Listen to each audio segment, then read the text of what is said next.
Story from Jacket_Fruit. Complain about how I do my job? Cool. Let's see how things go. When I do it your way. I work as a school janitor. Half my day is spent in the lunchroom emptying the trash cans and sweeping up. At most schools, you get 15 plus minutes in between each lunch period to do all the cleaning. At my school, I get less than 2 minutes, if I'm lucky.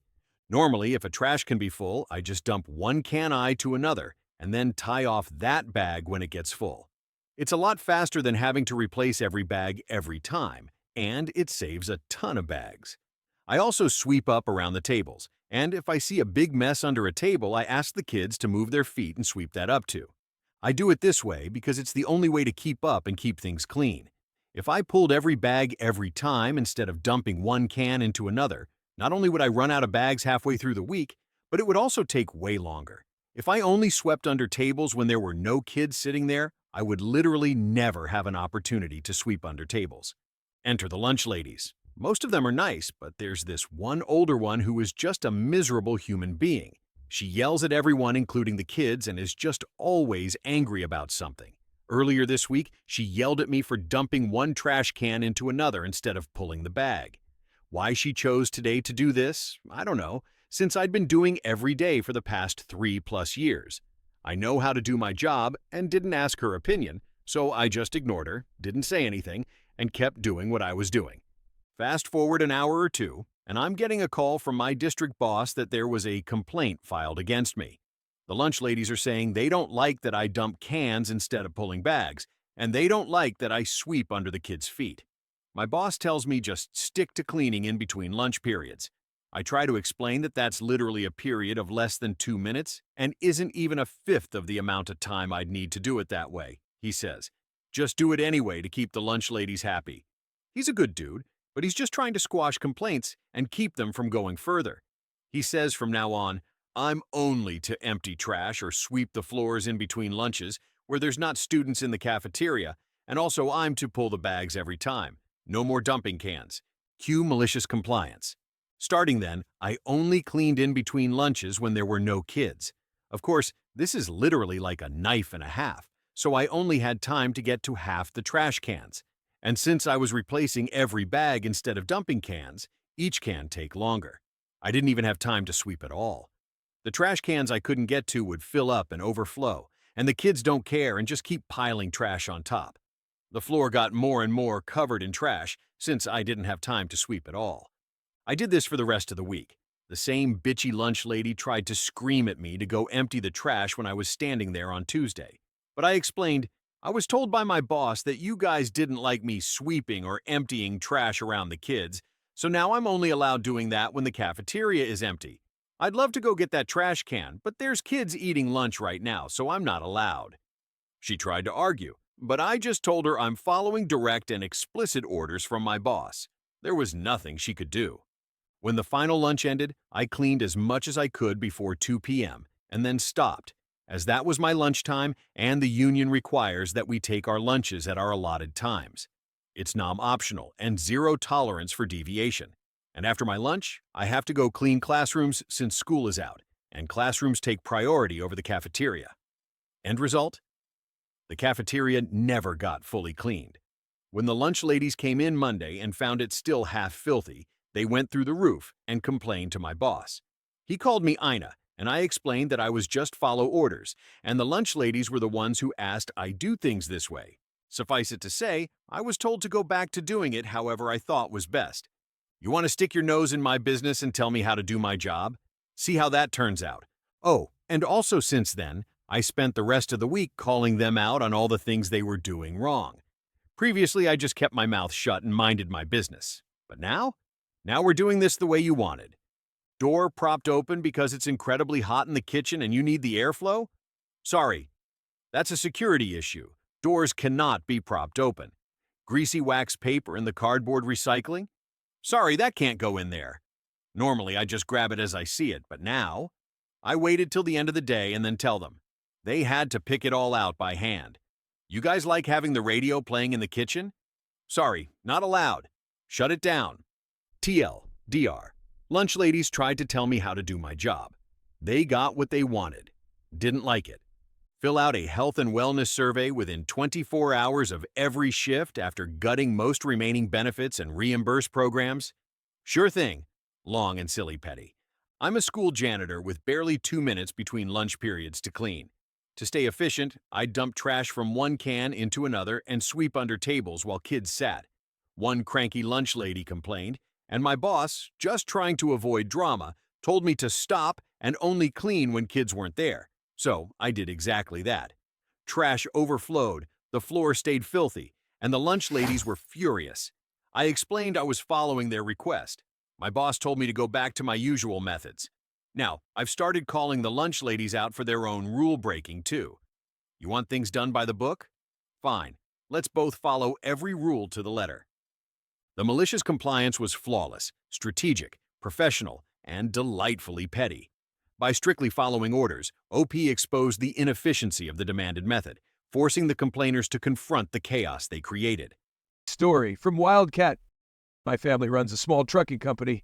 Depending on where you are in the world, you might call us a P&D company, a final mile company, a white glove company. Basically, we handle the kind of stuff that you might buy to have delivered to your home or business that's too big for someone like UPS to deliver, but not big enough for a tractor trailer to haul, and slash or stuff that actually needs to be brought into the home and set up, like furniture, appliances. It's a lot of what we've hauled over the years is stuff going to small stores that can't take delivery by large truck, construction sites where large trucks can't get in and out, neighborhoods and apartment complexes.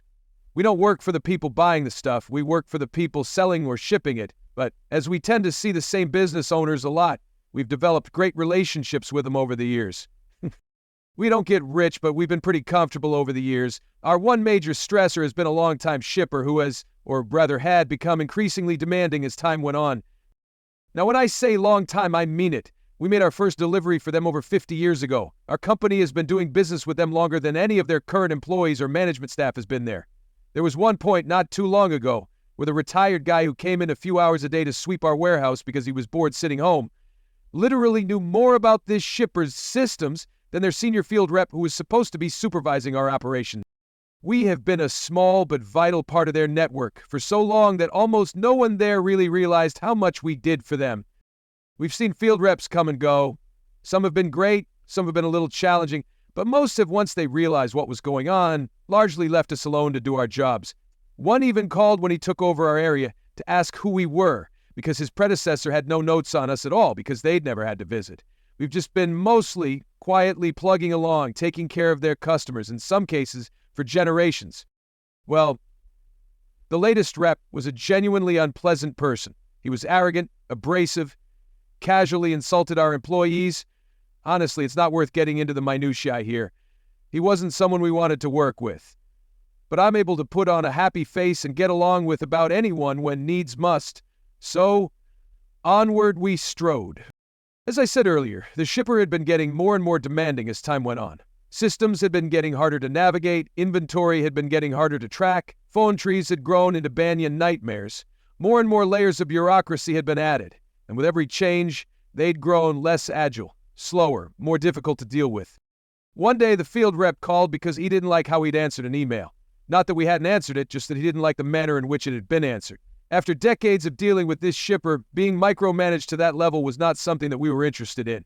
The manager here, who was dealing directly with him, tried to defuse the situation, but it kept getting worse until the field rep said, "If you aren't happy with the way things are going, maybe you should just quit."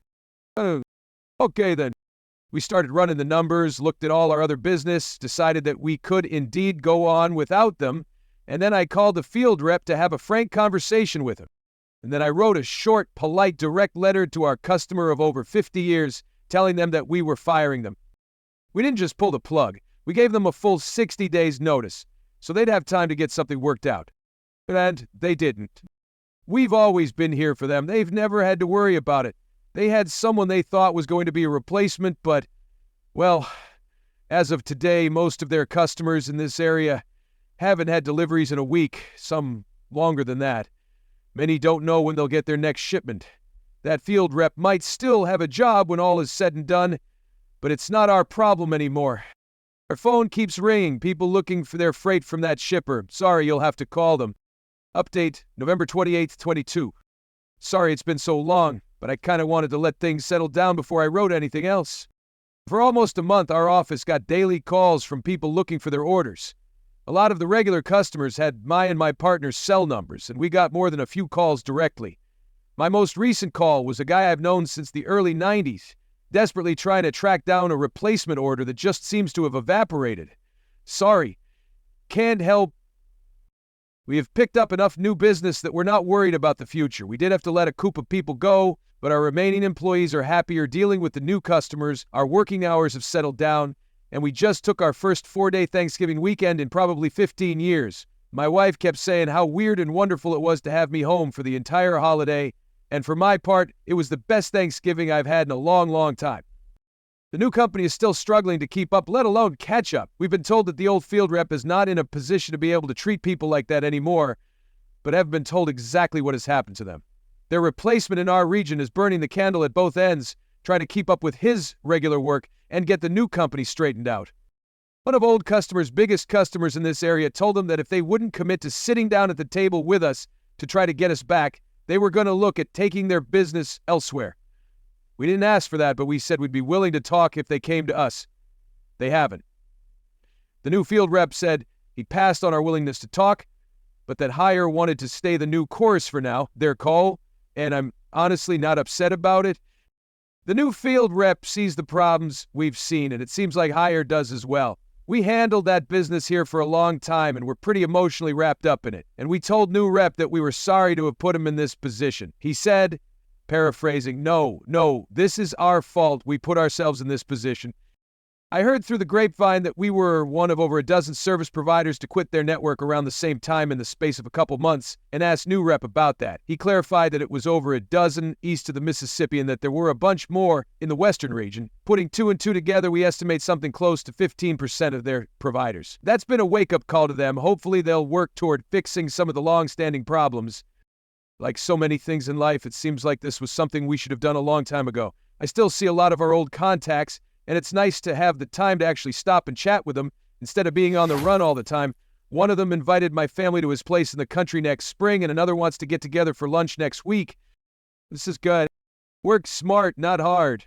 This was a masterclass in professional, calculated, malicious compliance.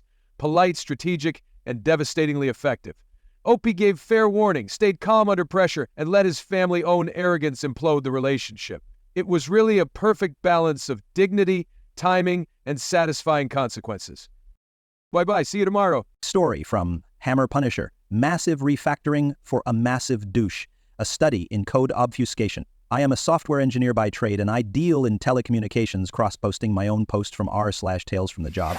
They told me this would make a nice malicious compliance story. This one gets pretty technical, but I hope at least the programming-minded individuals amongst you get a kick out of this. It's pretty long too, so I included a TLDR in the end. In the post, I featured a creature called Brutus the Backstabber only briefly. Such a low exposure would do injustice to his unforgettable character, so to rectify that, I've decided to give him the top billing in tonight's episode. Brutus. Where to begin? I stand by my characterization of the previous post that paints him as a back-talking human replicate who not only hides knives into other people's backs but steals credit wherever he can. He was also my office mate, with a modus operando. Like an antlion waiting for prey, he would burrow deep under his noise-canceling headphones and keep finger-drumming the shit out of his desk. He was waiting for me to get comfortable in my coding zone.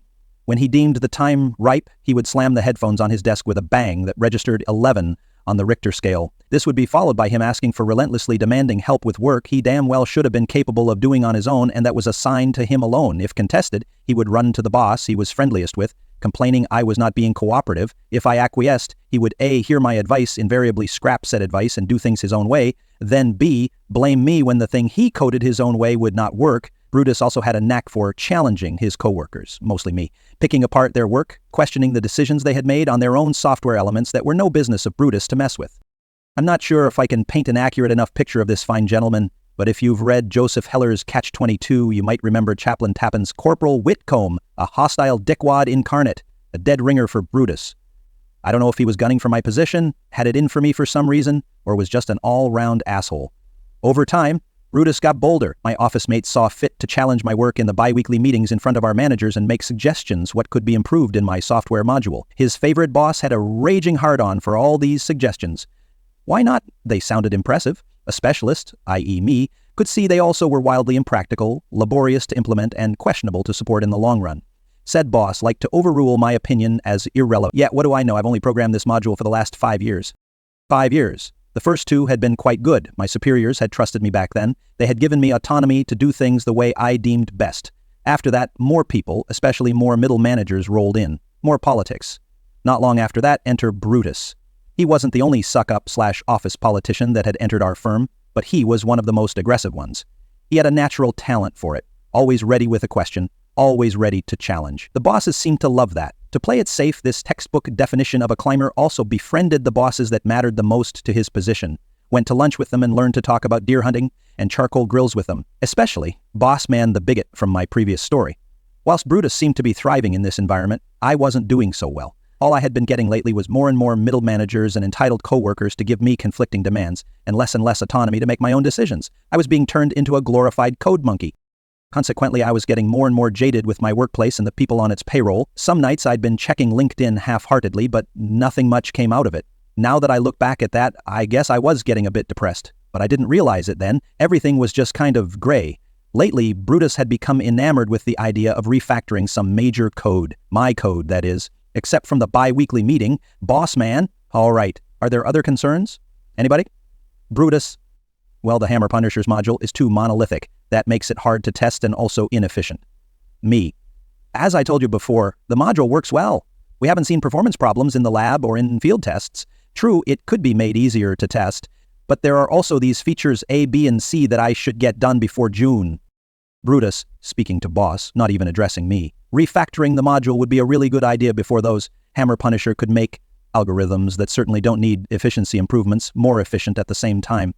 Boss man, that's settled then. Hammer Punisher, start the refactoring first thing tomorrow.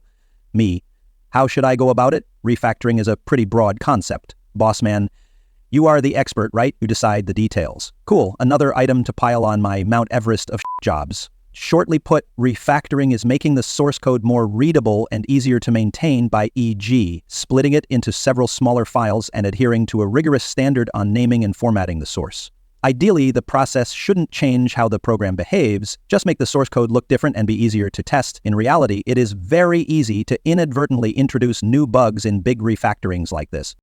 What made this exercise especially pointless was that the code was already in a pretty good nick. I admit some functions were a bit on the long side and one class could have been made more modular, but then again, no one else was working on this code apart from me, and no one else was slated for helping me out with said code. I wish there had been.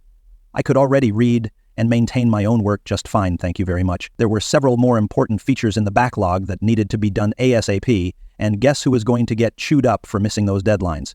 This wasn't the first case of jackassery I'd experienced in this company, but this was the one to wake me up. After that meeting, I didn't feel jaded anymore. I was seething. So they wanted my code more efficient. They wanted my code refactored, then refactored it was going to be. Next morning, I started by compiling a massive to-do list, featuring not only the list of suspected bugs in my code, but also all the inane feature requests written by Brutus in his leisure in the past months. When examining a bug candidate, I decided it would be good to do some refactoring at the same time. They demanded efficiency, and in a way, this would be an efficient way of working. Since I had been given authority to do the job as I best saw fit, I decided my source code was hogging way too much space on our poor servers. It was of paramount importance to refactor the wasted space away. I cracked my knuckles, my kneecaps, and the joints in my neck, then started cracking the first bug. Everybody knows that the fewer different characters there are in a file, the more efficient it will be to compress, right? So, a variable called something as bloated as packet counter, I swiftly renamed to L. Header offset became will. Cur underscore processed underscore bytes? Horrible. Better rename it lel. What about response underscore time underscore ms? I know. Let's make it lol. Whilst doing this and fixing the bug at the same time, I made sure to edit every single line on the files I touched. Streamlining the variable names helped a lot towards this end. I think I got to LLLL in the file that got the L treatment. I peppered most of the empty lines with helpful comments like // every 2 times or // remember to raise flag. I wanted to do as many changes as possible. Because our code resided in a version control system like EGIT, the version control color highlights every line that was changed, so you can compare the new and the original easily. If there are only few edits in a file, it's straightforward to spot the color highlighted changes. On the other hand, if all the lines have been altered, pretty much everything is color highlighted. Also, because of the version control, no disgruntled programmer could have destroyed everything even if he wanted to, as there were multiple auto-downloaded copies on every coworker's computer.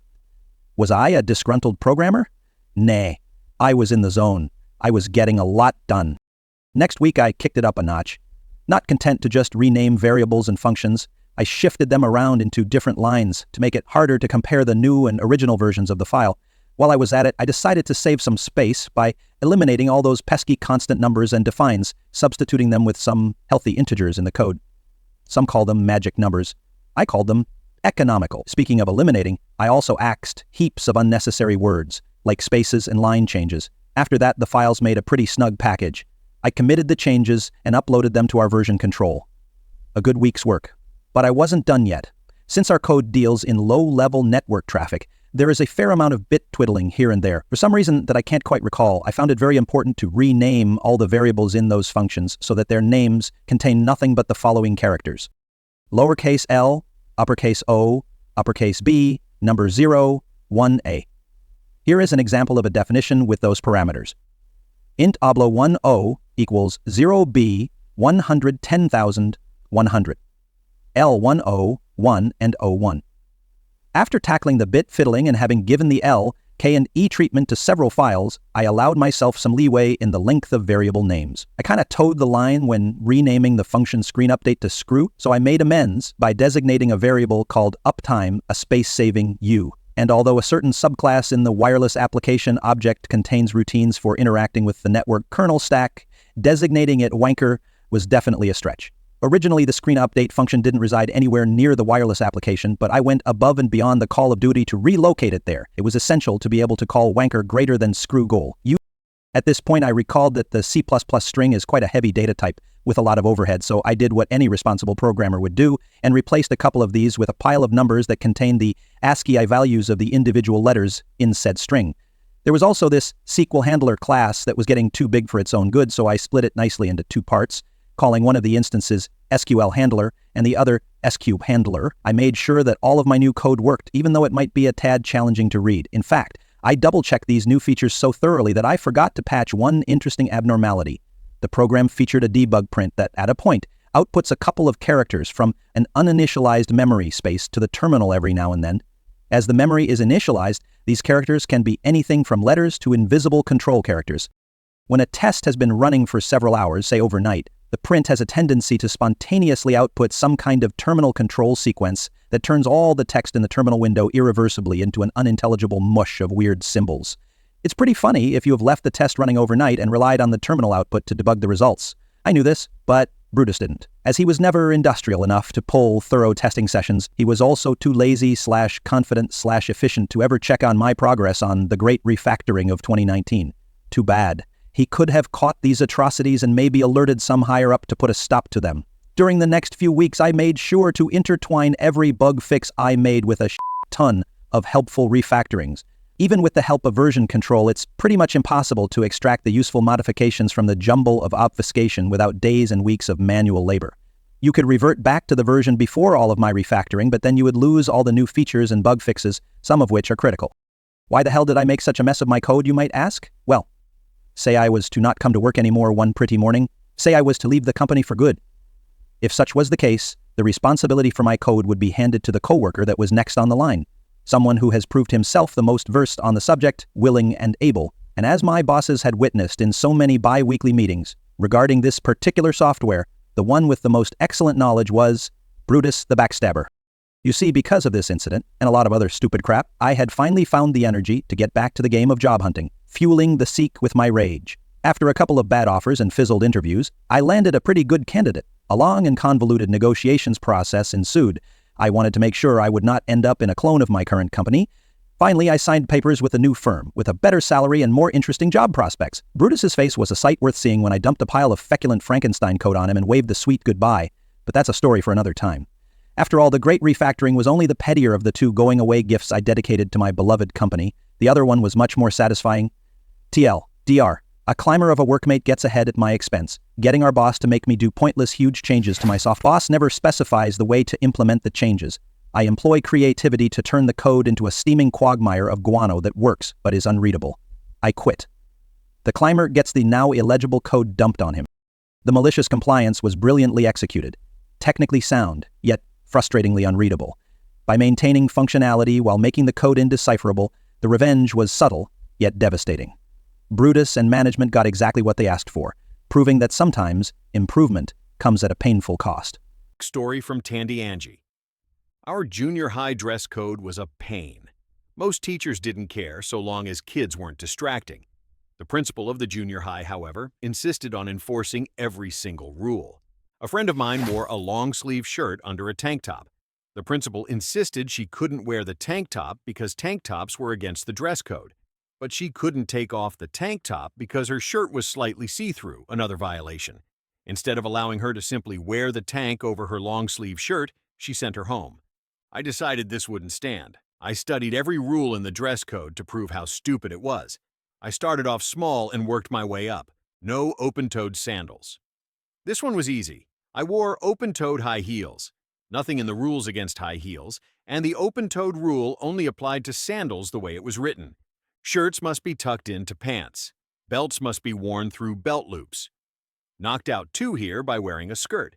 Skirts, or at least the one I wore, had no belt loops and wasn't considered pants, so I was not required to tuck in anything or wear a stupid belt. Backpacks must be plain colored with no pins, gosh, excessive accessories. I picked up a briefcase from a resale shop and slapped it with every sticker I could find. Any random logo or inspirational sticker I had laying around got slapped on it. Technically, a briefcase isn't a backpack. No costumes allowed. I verified this. My school considered a costume to be anything only worn for a certain period of time or for a certain reason. If you wore it all day, it was an outfit, not a costume. I abused this one so badly. Once a week, I dressed up as a lawyer, a clown, a hippie, a Shakespearean actor, a superhero, a cameraman, etc. Complete, of course, with as many accessories as I could handle. So long as I never took them off, this made gym class interesting. They weren't considered part of a costume. I ended up letting kids pick out what I would dress as each week. No crazy hairstyles. Kept my hair natural colors, and kept the styles as something that was at least popular at one point. Beehive took forever, but was the most satisfying. Bonus points if I could find pictures of adults who were still wearing their hair like that currently. Shirts are not allowed to have logos or print, only patterns and consistent designs.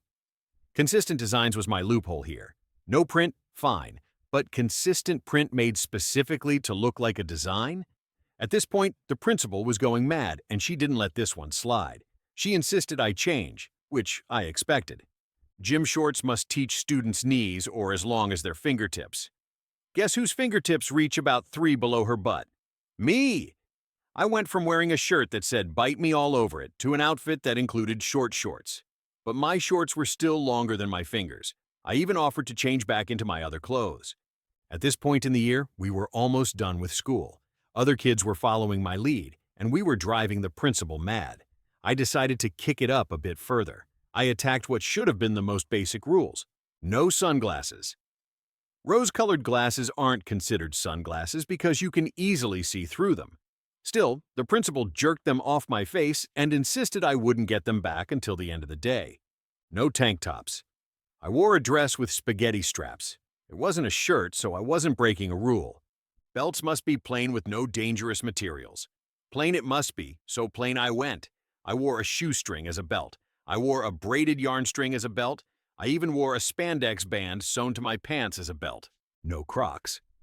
Crocs are not the only rubber shoe, my friends. I found every off-brand Croc I could get a hold of. Finally, at the end of the year, I wore one of my most outrageous outfits. I wore a see-through dress, think bathing suit cover-up, over leggings and a shirt that barely classified as a t-shirt. I wore shoes with a 4-inch cork heel. I had on fake glasses, no lenses, and a 4-inch wide headband. I wore bangles up to my elbows and anklets on each foot. I had a box to carry my books in that was decorated with blinking battery-powered fairy lights. I walked right up to the principal and gave her a smile. Kids paused to see what would happen. I waited to see what she would say. We'd had this conversation all year. She would point out the rule I broke, and I would prove how I didn't. She sighed. Principal, fine, but if even one teacher says you're distracting to the class, you change clothes. We shook on it. Only thing I had to ditch was most of the bangles. They kept clanging while I wrote. In the end, I ended up getting the dress code rewritten and amended, and the principal implemented a new procedure where dress code violations were not sent home, they were noted, and students had to wear a piece of duct tape indicating the specific violation. If you forgot a belt, you put a piece of tape on a belt loop. Kids only started to get in trouble after 3 dress code violations in the same week. Since she lightened up on the dress code and how harshly it was punished, she stopped having trouble with kids breaking it all the time. It worked out for everyone. Edit because everyone keeps asking for photos. I am going to look, but this was several years ago. I'm done with college now. And besides the fact we didn't take a lot of photos because this wasn't exactly an odd thing for me to do, we've also had several hurricanes and floods that ruined most of my childhood evidence. If photos proved my life, I was born at 18. She not only lost her job, the whole store was shut down. This was masterful, cleverly exploiting every loophole to expose the dress code's absurdity while staying impeccably within rules. It forced meaningful change, turning rigid enforcement into practical fairness, a perfectly executed, patient, and witty rebellion that truly won the day. Story from Gibbs. Tenant asking landlord, me, to be more professional. I am a small-time landlord with just 4 tenants. Earlier this year, I had 2 sisters that didn't respond to my requests to add of the gal's husband to the lease, though he was living with them. Not a big deal. But did I mention the pit bull they also brought home, without permission? I do allow pets, and had previously approved their other dog. I asked nicely in person and by email in the months leading up to the malicious compliance. They also did not respond when I asked if they were happy there and wanted to renew their lease for the following year. I asked again. Then I emailed them. Notice that I would start showing the unit 2 days later. I try to be a nice landlord. I do. They had a newborn as well, so I scheduled all of the showings within a 2-hour window on the same night so I could be in their space as little as possible. Also, because they had not responded and it was now serious crunch time for getting another tenant and my spouse worked all the following 2 weeks during evening showing hours, I had the delightful inconvenience of bringing my 2- and 6-year-old children with me to the showings. Because I'm not a corporation, I'm a small-time family landlord with kids. Try to imagine how difficult it is to conduct business meetings with 2 kids, right? Then imagine staggering showings every 15 minutes with prospective tenants who are also bringing their own kids. Just to further clutter your imagination, this is an 800-square-foot 2-bedroom apartment with a cozy entryway. So I arrive with my 2 kids to find that my tenants are still at home, along with the husband, the newborn, and the other sister's boyfriend. So that's 7 people in a small kitchen already. Then the first prospective tenants start arriving, husbands, wives with kids, and some showing up early, so there are 2 sets of them. That's 14 people in a small kitchen.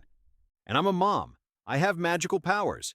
So I'm holding my toddler, my daughter is safely under the dining table coloring, and I'm chatting with the prospective tenants and directing traffic while my actual tenants prepare to depart.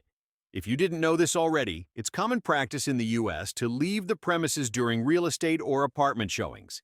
This was their first apartment, so I actually emailed them ahead of time to let them know what is generally expected at showings, e.g. a relatively tidy apartment and that they can leave for their own convenience.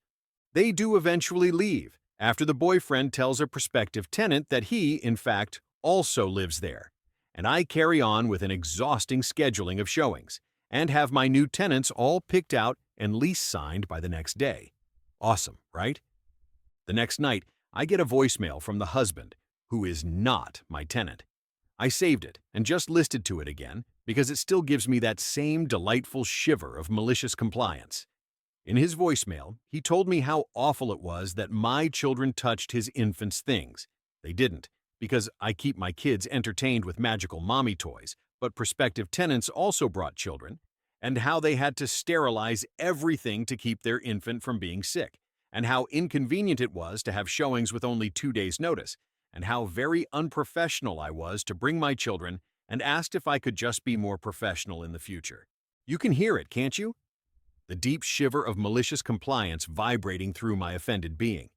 The next morning, I started issuing professional lease violation notices, one for the extra residents of the unit, hubby and boyfriend, one for the extra dog, and a few additional ones for building concerns I noted during the showings. They ignored the violation notice, which I sent by certified mail and thoughtfully also by email. I decided to be even more professional 30 days later and issue a 5-day notice to vacate. And I called their mom, who is their emergency contact, as an eviction notice is an emergency. Did I mention that their lease was due to end just a few weeks later? But it would be unprofessional of me to let these violations slide until then. 3 days later, they'd magically sent me all the information I'd requested, removed the other dog, licensed the first dog, gotten the required pet insurance. They moved out on their lease termination date, and skipped out on their last electric bill and left the unit in damaged condition. Despite my professional security deposit disposition statement and request for payment, they ignored those notices until I stated I would proceed to small claims court by X date for the total due beyond their security deposit. On X date, they replied stating they didn't think it was fair that they should have to cover damages to the unit or pay any more money toward their utility bill. Yep. 2 months later, there we were in the lobby of the courthouse, sitting across from each other on uncomfortable waiting room benches. They're laughing among themselves about how they're going to get their full security deposit back, and I'm quietly reviewing my presentation notes to the judge and my sizable stack of evidence, photographs, videos. This was my first time in court, but I wasn't laughing. I was preparing. 1 hour later, we're back in the lobby, and their mom is trying to write me a check for the full amount of the judgment. She doesn't have a pen. Her kids don't have a pen. I, however, have a pen. I cheerfully offer my pen. She writes the check and hands it to me, and wait. I hold out my hand again. Got my pen back, too. I was so proud of myself for not saying any of the sassy things in my head in that moment. You know why? Because I was being professional, as I'd been from the moment he'd left that voicemail. As a last note, I do acknowledge that it would have been better if I hadn't brought my children. However, if you have kids, you'll understand that sometimes they simply have to go where you go. The malicious compliance was flawless, professional, and calculated. By following every rule to the letter, the landlord turned the tenant's own demands against them. The cherry on top? Winning in court while maintaining absolute professionalism. A masterclass in landlord justice. Story from Commotionable. Fail our calls. Fine, we will do it your way. More call center shenanigans. If you guys have read my posts before, you know that I work in a third-party call center. Just a brief touch-up for those who haven't. A third-party call center is basically a call center that another business pays for them to handle their work. Costco, AT&T, MetLife. When you guys call these companies, it is rare that you get a person who works for that actually company. Sorry for the long intro. On to the story. I'm quality assurance for the call center I work for, so I'm supposed to listen to the agents' calls and grade their performance. I can also see their screens. The client we take calls for pride themselves on a great customer experience. They love to boast how we treat the customers right. One way they do this is by having us build rapport on the phones. We ask about the customer's day, learn to take any background noise into conversation. Example: "Oh, I hear your dog in the background. What breed is it?" Not to brag, but our agents have mastered the art of conversation. We get hundreds of positive surveys a day. In all honesty, we are carrying our first-party client. We literally have customers call in to complain about their agents almost every day. One thing they complain about is how robotic their agents sound, like they are reading from a script. We QAs taught our agents to add their own flair, but to make sure the message that we are trying to convey is still clear. We have a knowledge base that has different scripts that the agent must follow for certain transactions. In the knowledge base, however, it doesn't say it has to be read verbatim, which led to us teaching the agents to make it conversational. Well, one day, our vendor relationship manager sends an email to my boss that gets forwarded to us on the QA team. Apparently, out of 30 random audits they did, we failed every single one. The QAs divide the work listening to calls to validate the fails, and we came to the determination that this report is false. We typed up an email with our findings and sent it to our boss. He forwarded that to our vendor relationship manager. The next day, we get an email with the 30 audits and their reasoning behind the fails. 3P agents didn't read the knowledge base verbatim to the customer. One thing I forgot to note is the knowledge base has a bunch of jargon that a normal person living a normal life generally wouldn't understand. Our boss has a meeting with us and we want us to get our whole floor, 300 agents, to follow the client's demands. The QA team holds huddles throughout the next few weeks to get the floor up to speed. Now listening to calls, our agents sound like robots, and on top of that, our customers are confused and asking questions. Our agents would explain what they read, and once it's clear the customer understands, they continue with the transaction. About a week later, another email. This time, 15 fails out of 30 calls. We review the calls again. Nothing is wrong with them. Sent it back. 3P agents didn't read the knowledge base verbatim to the customer. Our boss advised us to deep dive, and after reviewing the calls again, we realized that the agents that failed had stopped reading the script to answer the customer's question and then go back to reading again. The QA team has to have a huddle with the floor again, team leads and everyone else included. We explain what the client wants and our agents comply. Malicious compliance time. Now, when we audit calls, our agents are reading the script verbatim. They aren't answering any questions. They finish the transaction and hang up the call. In 1 week alone, the customer satisfaction rating dropped significantly. Our numbers affect the client's numbers as well. There were multiple complaints to the complaint line and online, and some customers even wrote letters to the CEO. Our boss was pulled into an emergency meeting, and since he was transparent with his team, he told us what was going on with the client. About a day later, the client does an emergency visit to our site, and they demand to have a focus group with our agents. They want to know what changed and why are we failing surveys. The agents are honest and brutal from what I was told. They then pulled QA in there to ask us what happened. We had our lead QA show the client their own emails for why they were failing our calls. They just sat there silent because they realized what they did. They dismiss us and call our boss in. After that meeting, they leave, and our boss pulls us into a meeting. He tells us that they begged him to reverse what's been done. He puts us to the task, but we have a nice laugh together in his office. They remove our failed audits from our quality percentage within the hour, and QA gets back to pulling agents to coach them into taking calls like they did before the change. Here's the kicker. The company pays us for any time spent on the phones as long as the agent was in a billable AOX, not taking calls but are on standby. The fact that we pulled 300 agents off of the phone 3 times has cost the client money. They still have to pay us even though our agents weren't taking their calls. Always trust your third-party provider. We can sometimes be better than the client's agents. This company is gone, and I can spill more tea from other stories if you guys are interested. This wasn't the only time they tried to micromanage third-party agents. The malicious compliance was flawless. By rigidly following the client's absurd demand, the team exposed its flaws, tanked satisfaction scores, and forced them to backtrack. The perfect mix of patience and strategy made the client regret micromanaging. A masterclass in corporate karma. Story from one ill-Irish man. You can't leave until everything is done. About 2 years into my previous career, I had gotten tired of working customer service, cashiering, partly because you're constantly being watched and other departments hate on you because you don't know how tough my department is. You have it so easy up here. Physically, yes. Mentally, emotionally, working all random shifts, he's dealing with Karens, knowing item codes, knowing and enforcing company policy, etc. Big no. So there's an opening in the produce department and I jump on it. Being based on seniority, I easily get the job. At first, things are pretty straightforward. I get trained to be the opener of the department. Other than having to be to work at 4 a.m., stack bins of watermelons outside in 100+ degree heat, and constantly having to lift 50-pound boxes of various awkwardly shaped vegetable boxes, the concepts aren't difficult. Keep the product full and appealing, and don't forget to rotate. Then, things begin to change.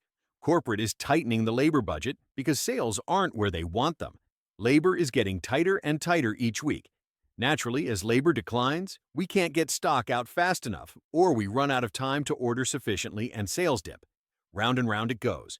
After a while, we go from having a manager, full opener, a mid-shift, between 4 to 8 hours depending on time of the month, sometimes a second half shift, usually a rookie or someone from a different depth to help out, and a full closer, 28 to 36 labor hours per day, to having a manager and 2 full closers, 24 labor hours per day, every day, no matter how busy or slow.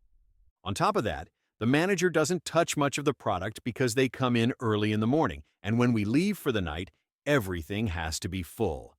Now, this makes very little sense to me because that means all the fresh product sits out all night. Some is refrigerated, watered. So we have to pull things like strawberries that are extremely perishable just for her, the manager, to put them back out in the morning. This is a big warehouse-type store that's infamous for its great produce quality. Not Costco or Sam's Club big, but same idea. As time goes on, we fall more and more behind. We are struggling to keep up. Now she is irate because things are not as full as they used to be. "You can't leave until everything is finished," she told us. "Every night all the displays must be full, the load has to be broken down. We get 6 to 12 pallets of fresh product daily. The back room has to be swept, all the product in the back room condensed, and any extra cleaning or other duties she's assigned that day. Oh, and she loads up all the 6-wheelers we use to bring out product with stuff we don't need because she never leaves the back room before we get there, so we start out behind." Months of this. I'm racking up so much overtime, it's not funny. I'm talking average of 1 to 2 hours OT per day, 5 days a week. Same for my partner.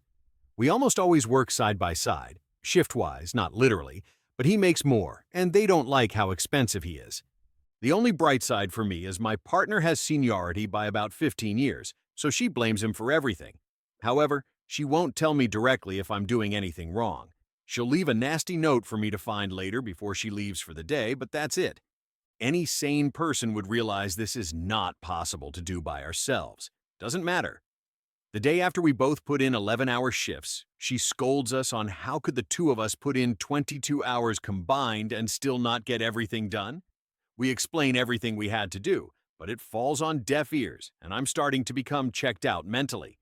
So she tells us, "You have to leave on time." So every night, we're faced with a choice. Do we stay and actually finish, or do we leave on time? Doesn't matter. We can't win. If we leave on time, we didn't get everything done. A couple times a supervisor, her boss, came in and saw things not full, and she got in trouble. But if we stay, that's overtime, and we all know how triggering that is to management.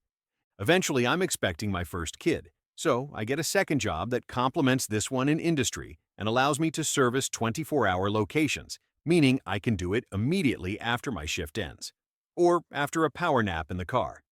I'm pretty exhausted and losing patience after a few more months of this. Backroom produce coolers are awesome places to vent, cool off, BTDW. But as I said in my last post, I love a challenge. Careful what you wish for. The results. Eventually, we get a new store manager. While this didn't improve corporate policy, this guy turns out to be the best manager the company had ever seen. Literally won Manager of the Year and got promoted to district supervisor. He fights corporate on their labor policy and proves that the store is more profitable when he spends more labor to make it more appealing and offer superior customer service. The produce manager got forced to transfer stores because my partner had complained to the union about her unreasonable demands and targeting him with harassment since she always blamed him. He was also Mexican, legal in case you were wondering, and over 40, so 2 legally protected classes. Years later, I was visiting her new store on a training assignment, and she had also been demoted to customer service. Oh, the irony, where I believe she still is today. Once my kid is born, the new store manager lets me take all my paid time off, and we all lived happily ever after, almost. I did get promoted in the customer service department a few months later, but that only led to more stories for another day. I think this may be something of a double malicious compliance, but it's a no-win because you can't comply with both. This is probably the most satisfying ending to all my stories. IMO. TL. Dr. Manager tells us we can't leave until everything is done, then gets mad when it requires overtime.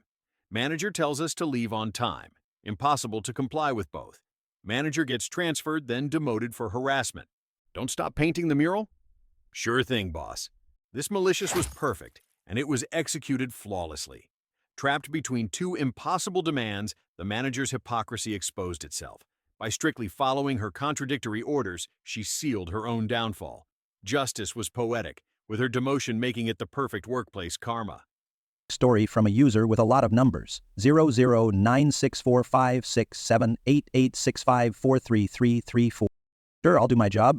I'm a young person working in a backroom position at a retail store. I've been working there for about a year now. My management when I started was excellent, and as a result I am very well trained. I never got written up, am always on time, and I consistently do things well above my pay grade. I fill in for my supervisor in the back room and can run it by myself if need be, and I trained our newest supervisor in her position. If you're wondering, I didn't take the supervisor job because it required changing my shift time. I knew all the fine details and was a team trainer as well. Basically, I was a supervisor but without the pay rise. My managers moved on to greener pastures, and their positions were filled by new management. The new management doesn't compare to the quality of the old management. Our store manager, I'll call her Karen, is the worst manager I've had the displeasure of working for. She loves workplace politics, acting snaky and micromanaging everything. When suggested solutions to problems, Karen would rather take a less effective route just to be the one in charge. When she messes up, instead of admitting it, Karen blames anyone but herself and makes it their responsibility to avoid looking dumb. Karen doesn't help when she's needed, rarely does her job, takes personal phone calls all day, and sits in her office on her computer. She's rude, inconsiderate, and incompetent. All in all, Karen is an awful boss. I tried to make peace with Karen at first, but we quickly started bumping heads, and our relationship is shaky at best. We're cordial with each other, but Karen wanted me to abandon 100% of my authority while still running the back, which couldn't happen because others come to me for direction a lot. We don't speak to each other when we don't have to. Well, Karen screwed up. One day in the back, we finished with a group activity. Simply put, I had to pee. So once we were done, I told my supervisor I needed a quick bathroom break and headed out to the bathroom. The second I began my business, I got called on the intercom by Karen to come to the back room. I finished up quickly and got back to the stock room. I was gone about 5 minutes tops. When I walked in, Karen was immediately interrogating me on where I'd been and what I was doing. I told her I'd gone to the bathroom, and she continued asking like the answer was going to be different. Eventually, Karen said this absolute gem to me, which she couldn't have known would change the course of our time at this company forever. Karen says, "You need to use company time more wisely and do your job." Okay, remember how I said I was basically the backup stock supervisor at this institution? My list of self-appointed management duties was actually pretty long. Training new people, fixing damaged items, fixing packaging, training the supervisors, doing paperwork, delegating tasks, giving instructions to people, taking garbages out, cleaning the stockroom. The list goes on and on. When Karen said this to me, something clicked. You see where this is going? I stopped all of it. All the managerial stuff went right out the window. Do my job? Okay, I'll do my job. Not your job, not her job, only mine. That's what you ask, right? Direct your own team, do your own paperwork, train your own supervisors, because I'm just a lowly wage, right? Yep, my stockroom fell apart quickly. Suddenly the entire room was in disarray, new people weren't being trained, faulty product was put out, and my new supervisor had no idea what to do other than copy me, so none of the paperwork got done. Garbages stopped being taken, people in the stockroom didn't have direction, the floors were dirty, etc. I wonder why? It was a mess. And management couldn't say anything about it because those were management's duties and not my problem. I know that Karen knew what I did, but all she could do was silently fume about it, suck it up and actually do her job. She got pissy with me after this and tried giving me less shifts, but that didn't last. Management finally got involved with the stockroom. I've never been so satisfied with myself, all because Karen couldn't accept that I had to pee. What are you gonna do? Fire me for doing my job? Almout edit, my first gold. Thank you all so much for the awards and nice replies. This was flawless malicious compliance. Strategic, justified, and highly effective. By doing only her job, Opie exposed Karen's incompetence without breaking any rules. The stockroom's chaos forced management to intervene, proving her value. Sweet, satisfying, and executed with perfect precision. Story from Chick with an attitude. Ex-husband backed out on his agreement. Ended up costing him so much more in the long run. TL, DR at the end. I'm not sure if this belongs here or not. Please let me know. My ex-husband and I had a great divorce. Even though he cheated on me after 12 years and 2 kids under 4, I really wanted to do things differently than my parents did during their divorce. I never said anything negative about him and tried very hard to defend him when the kids got upset with him. I extended invitations to the woman he left me for so she would not feel uncomfortable with me, and we became friends. She was basically their stepmom, so why not include her on everything? On holidays, we all had one big dinner, he and her and me and my boyfriend. This made everyone comfortable, and the kids never had to choose one side or the other as we were all on the same page. It was such a great relationship that when I had back surgery, I recovered at his house, and she cooked for me. He and I were coaches for the kids' basketball and baseball teams, and I helped at their wedding 13 years later. This was not easy for me, as he moved to another state to raise her children, leaving me to raise ours on my own. She quit her job when they got together, and I had to return to work to support my kids. But I needed to keep the resentment and bitterness away from my kids. All of this sets the tone for the divorce, but when he initially left, I spoke to a lawyer and got a separation agreement that was really great for me. He asked that I not take half of his retirement, but instead he would pay X in child support and additional Y in alimony, because he was making a lot of money and I was a stay-at-home mom with a country club membership. Yuck. I hated saying that, but it was only to set the scene. Normally, alimony ends after 5 years, but because I didn't get half of the 401k, the only condition on ending it was it would end on my remarriage or my death. He agreed with all of it. The thing is, when he left me to move down to where she lived, he left his cushy job and took this promising but not delivering position that really screwed him financially. But he never went back to the lawyer to get the child support or alimony reduced. Instead, he borrowed from his mother. When I discovered he was mooching off of her, I suggested to her that she stop paying for him when he finally got back on his feet. She never would do that and continued paying for his life and her to be a stay-at-home mom, even co-signing for a second home for him when he finally moved back to raise his kids. Hers had graduated and lived in his old house. Ours were in HS. He did come to me and ask if I would accept regular child support and half of the alimony. Then later, when he was really earning money, he would pick back up on the past due amount. Not wanting to make waves in an otherwise great divorce, I said yes and kept track each month of what was owed in a shared spreadsheet with him so he could see how far in debt he was getting each month. He ended up owing me $100 per month times 10 years, but he said when the kids aged out of child support, he would continue to pay the same amount to make up for the alimony, which totaled $120,000. When my daughter aged out, he continued to pay the same amount, putting a small dent in what he owed for 3 years. Then, as soon as my son aged out, 2 weeks after he joined the Marines, he called me and told me there was no way he was going to continue paying me for the next X years, and I could take him to court if I wanted. But there is no way he would pay me another cent. This completely blew my mind as we had such a fantastic relationship, and it came out of nowhere. I was completely freaked out, but I took his advice, I contacted an attorney, I sent all his calls to voicemail per my attorney's advice, and I took him to court. The best thing was, prior to the hearing, my attorney put a lien on both homes he had so he could not change ownership to his mom or wife prior to the court hearing. I still have the phone call recording when he realized this, and the horrible names he called me for doing that. Since I had kept such immaculate records from that day he changed payments, and he was aware of his debt rising each month, it was a slam dunk for my attorney. Instead of making small payments for a few years, he had 30 days to pay me $120,000 in full.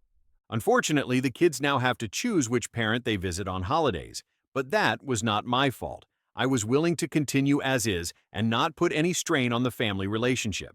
And for those who are wondering, yes, he did cheat on her 2 times before they got married, but she had quit her job when they got together because she found a sugar daddy and had nothing to fall back on, nowhere to go, so she stayed with him.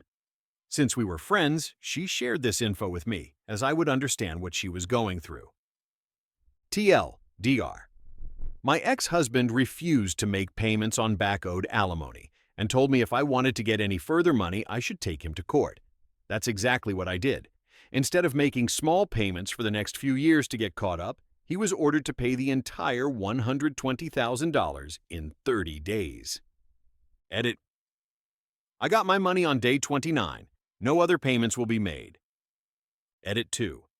I think the reason he went crazy on me was his mother refused to pay anymore when my son aged out, but I explained that he owed a shit ton in back pay. That's when he said, "If you think I'm making payments to you forever, you're f***ing nuts." She had been paying his child support for 10 years because he never went back to a great paying job, even though he could have. Yes, I went to work after separation and have a great career, but my income was still 1/4 of his when we were together because we moved every 3 years for his career. He wanted me to stay at home when the kids were born. Edit 3.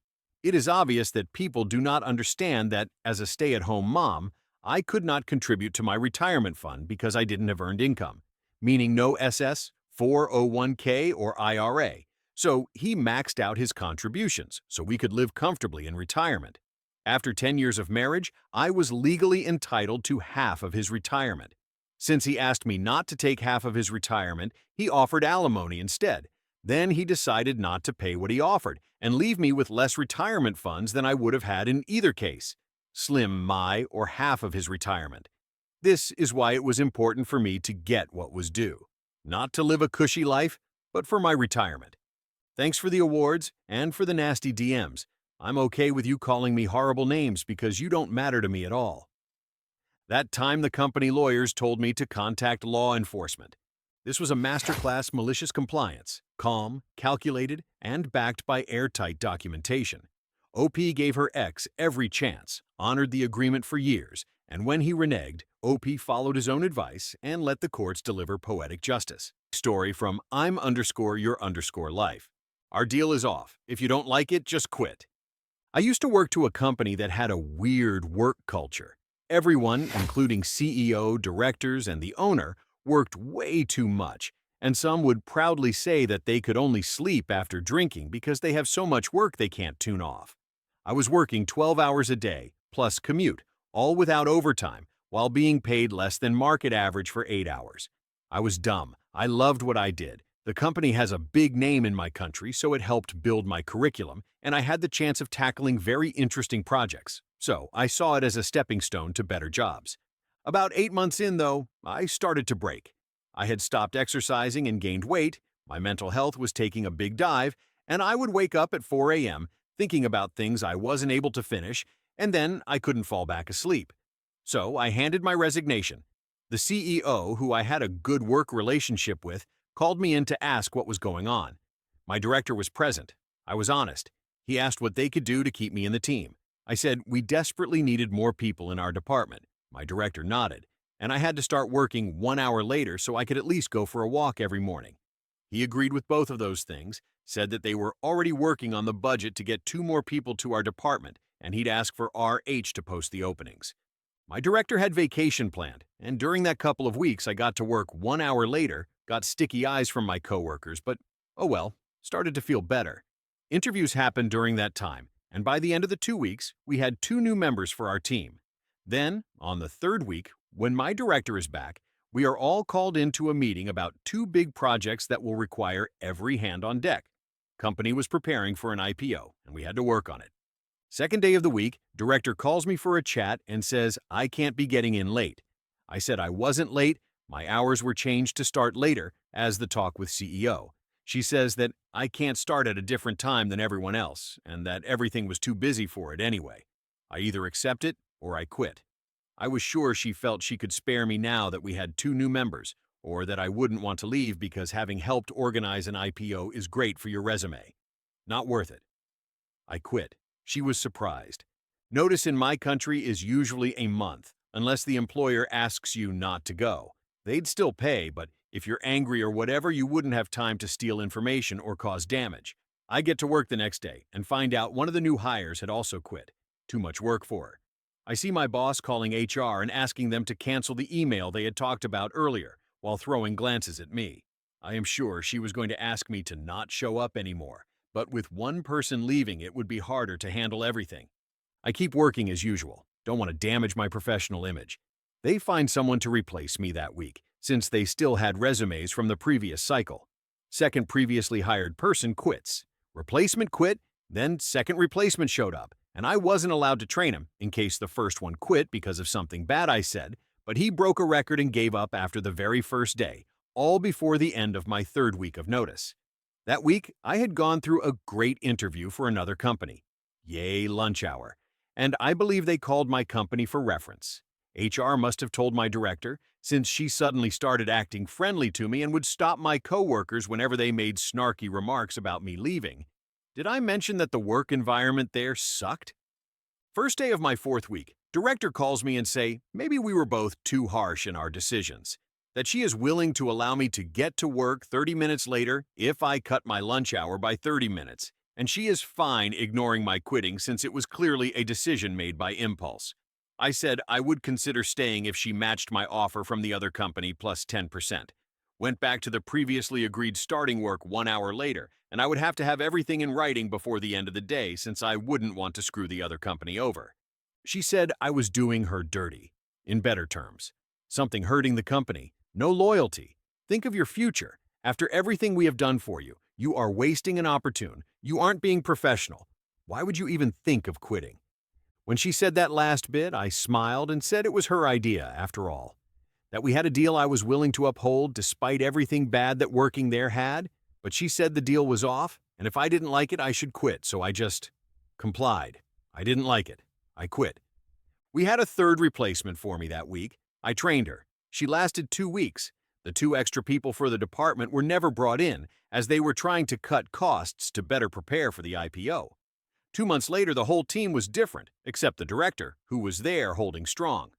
CEO said he was sad to see me leave, but he understood it. HR confirmed to me at my exit interview that he had been talking to owner and directors on how to change the work culture they had been cultivating in order to retain talents better. HR friend later told me that the owner stopped that nonsense. Oh well, I tried. I worked at a company with a toxic grind culture, 12-hour days, no overtime, and constant burnout. I loved the work and the prestige, but after 8 months, I broke down and resigned. The CEO promised improvements, including hiring help and letting me start later. That lasted until my director returned, revoked our agreement, and told me to accept it or quit. So, I quit. Chaos followed, new hires quit, replacements fled, and my director suddenly tried to win me back. I demanded better pay and terms in writing. She balked. I reminded her quitting was her idea. I left with my head high. The CEO understood. HR saw the writing on the wall, but the culture never changed. This was malicious compliance at its finest, calm, professional, and flawlessly executed. OP upheld his end of the deal, then walked when they didn't. OP's quiet defiance exposed their dysfunction and left them scrambling. A perfect, poetic takedown without lifting a finger. Story from Mr. Saturday 45. Boss says I have to scan packages before I load them, then gets mad when I refuse to load unscanned packages. Hello everyone, nice to meet you. I'm very new to writing on this subreddit, so I hope I'm doing this right. I didn't even realize this was malicious compliance until recently. Note, I will of course be changing names for privacy's sake. First things first, a little backstory. I work as a package handler for a large hub facility of a well-known shipping company, spending my days loading residential delivery trucks. The packages come with special barcodes on the side, as well as small spot labels that allow someone to see the address and which truck they go on. We used to have small scanners that would scan the barcodes in order to ensure we didn't put the packages on the wrong trucks or get a package that didn't belong, as sometimes the labels could be lost or a package could get the wrong spot label. The trucks were even fitted with small door side sensors, so if you scan a package and try to walk into a truck where it doesn't belong, the scanner would start to whine. Now let's move on to our main antagonist in this story, Alan, my former supervisor. Alan is a short, skinny guy with a thin mustache and is a micromanager of the highest degree. He always walked up and down the trucks to watch us work, always watched us from a distance or close by with his arms crossed to get us to work faster, always constantly told us to grab all of our packages as they came to us, despite the fact they go around on a moving conveyor belt that literally loops them back if we miss them, always told us to load up our larger packages as soon as we get them, even though it makes it harder to move through the trucks and place other packages on the shelves, and had a tendency to hop into a worker's trucks to move packages around the right way, his way. I can go on and on about Alan, but today I'm here to vent about just one of these events, or we would be here all day. So anyways, Alan had me and all the other packages handlers of our area in a group texting chat in order to tell us our start times for our next shift, as well as compare our work speeds to each other via our scanning count. I assume to make us feel bad and work harder. But we don't really care. Around that time, the number of packages we missed loaded onto our trucks, as we call it, had increased, and ever since, Alan had been adding to his group messages that we need to scan every package and make sure we are aiming for 0 misloads. Annoying, but nothing too serious. At least, I thought. On to the actual story portion. So one day, I'm working on belt as usual, and my scanner suddenly decided to screw up on me as they tend to do if smacked or if the battery comes loose. I go to Alan and ask him if he could help me fix it or give me a new one to use. Instead, he takes it and tells me to keep loading my trucks without the scanner and just use the labels on the packages. This isn't really allowed, and instead I chose to stack the packages in front of the trucks so I can scan them once I get a new scanner. Alen eventually comes down and tells me to just load them into the trucks normally and stop stacking. Frustrating, but I shrug and do it to try and avoid any real conflict.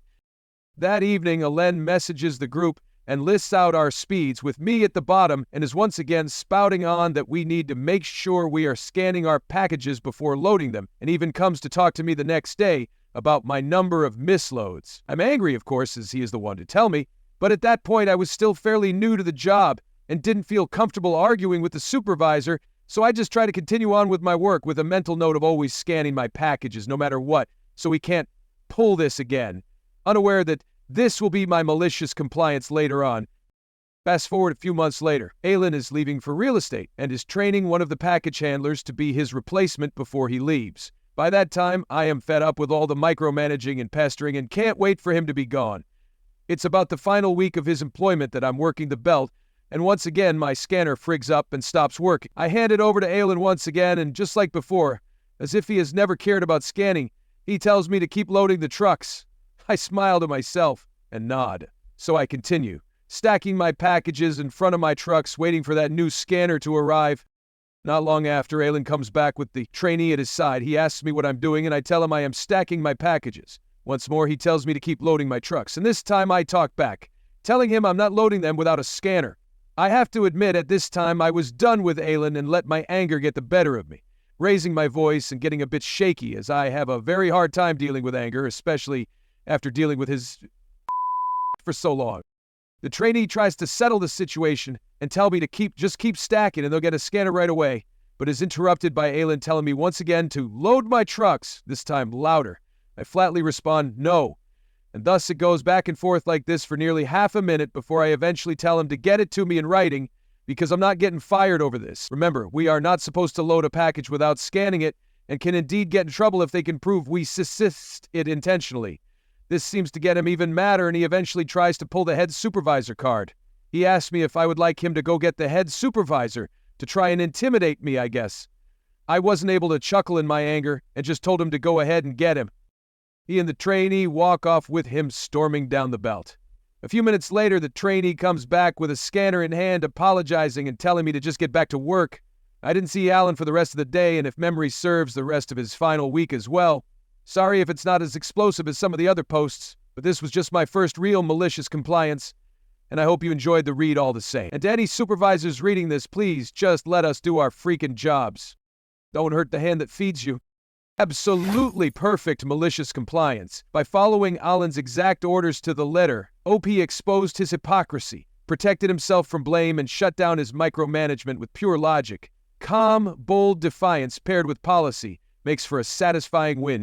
Story from Clubwag. Shady boss lied about my position to keep me from policy-allowed benefit for years. I found out, and it changed everything. A few years ago, I worked at a big retail company and had for many years.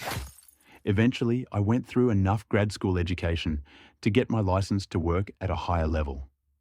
Much more pay, more job satisfaction, more responsibilities, fancy title, but the job market was rough. I stayed on with my company to work in a floater position, where I would cover a large area and work at all the stores within that area on a rotating but irregular basis. Eventually, I wanted to get a staff position, where I have a single store assigned. The area was huge, the furthest store being over 100 miles from my home, and that is exactly where I was assigned to train for the new role. It was a rough store, folks in my position were robbed and assaulted at gunpoint, neighborhood was very unfriendly, volume at the store was among the highest in the state. Staff turnover was, as you might expect, extreme. Well, after training, I wasn't really being scheduled to float to other stores. Once a month, at most. I asked to be scheduled a little more diversely, since most of the stores in my area were much closer to my home and didn't require 4 hours of driving a day. Bossman told me that I was the only floater experienced enough to handle that store. I didn't buy it, but what can you do, right? Well, a colleague told me about the mileage reimbursement policy.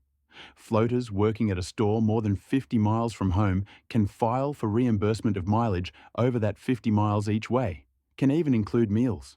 So I filled a few of these out and sent them to my boss to sign. He didn't quite refuse, but he never actually signed and filed them.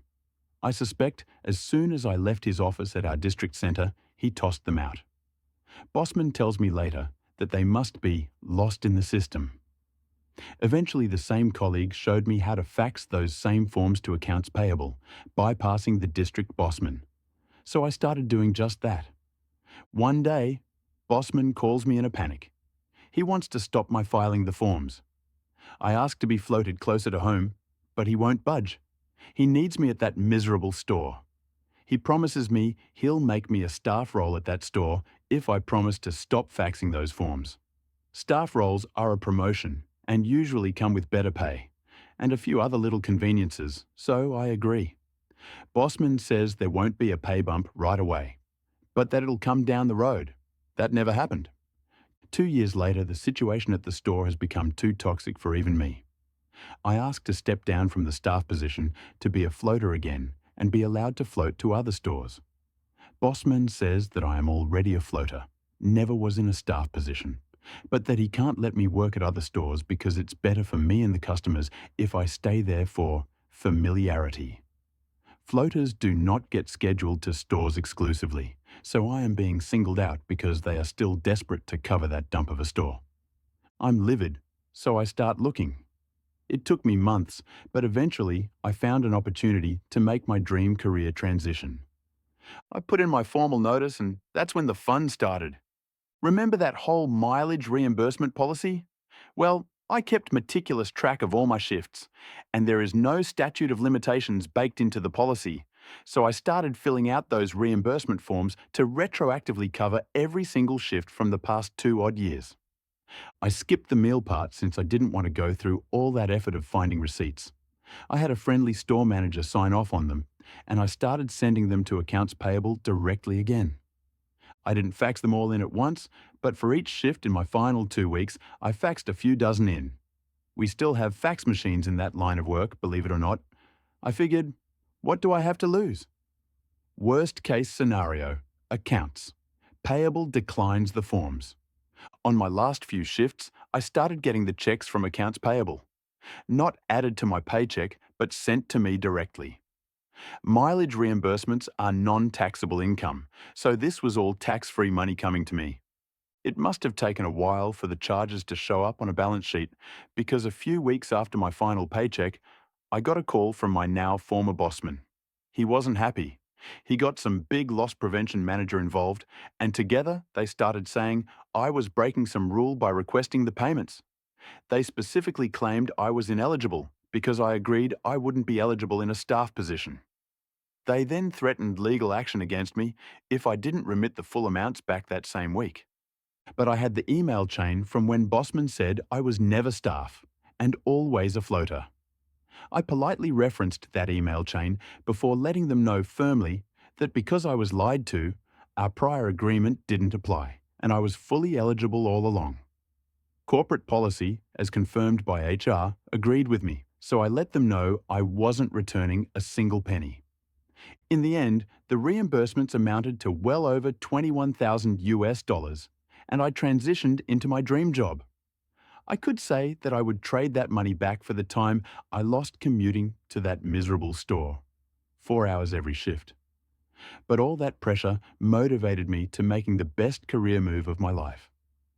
The great satisfaction of not only professionally surpassing my old boss, but getting to tell him that his lies cost him way more on the way out is almost priceless.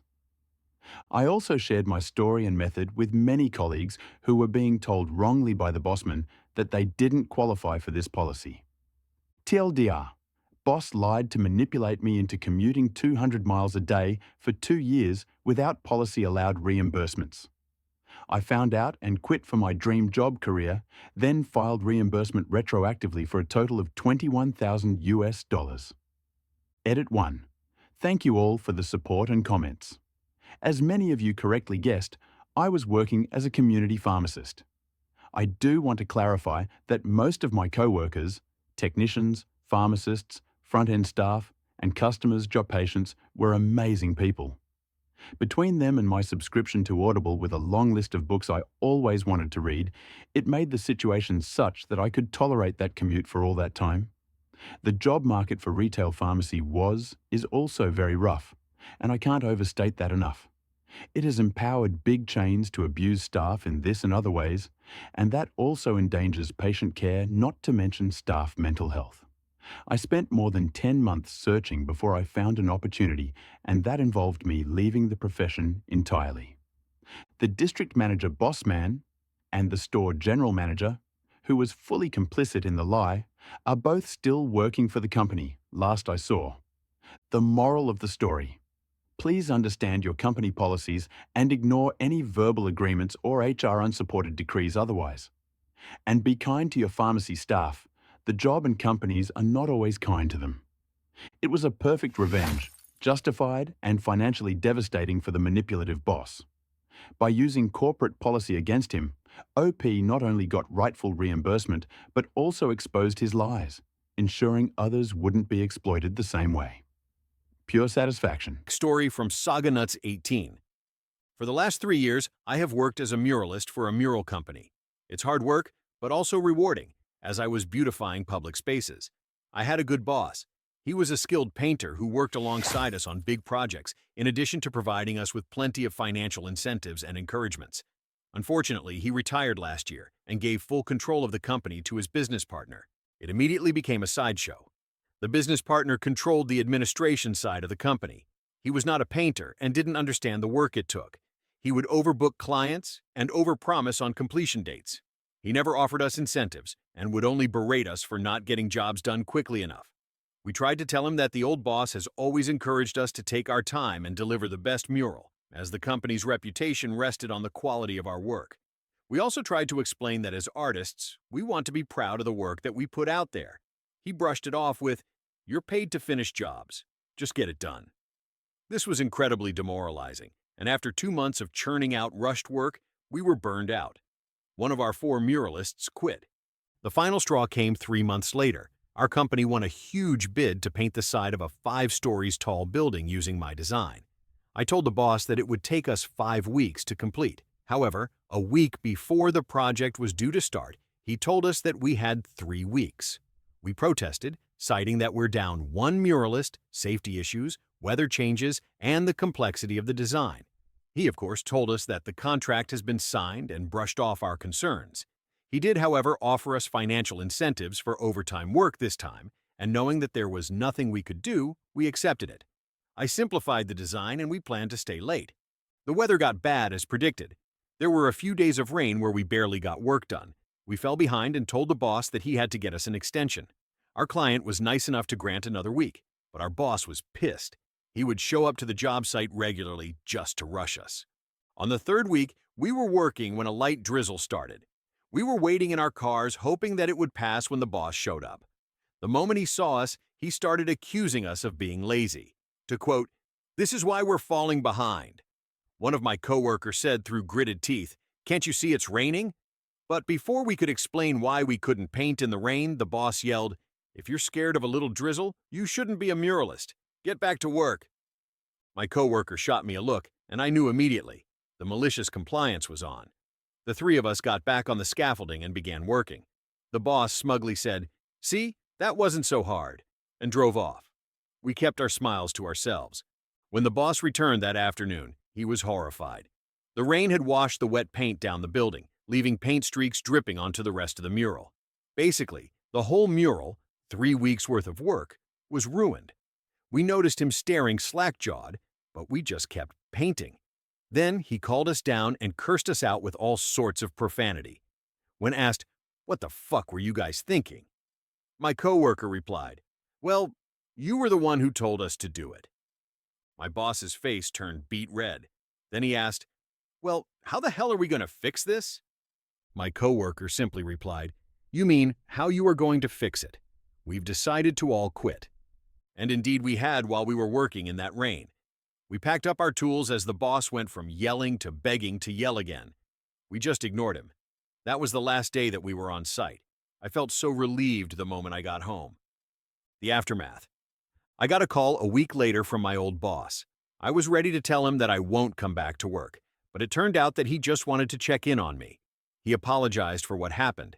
He also told me that my new boss lost the contract and had to fork out the money to repaint the whole wall blank again so that another muralist can take over.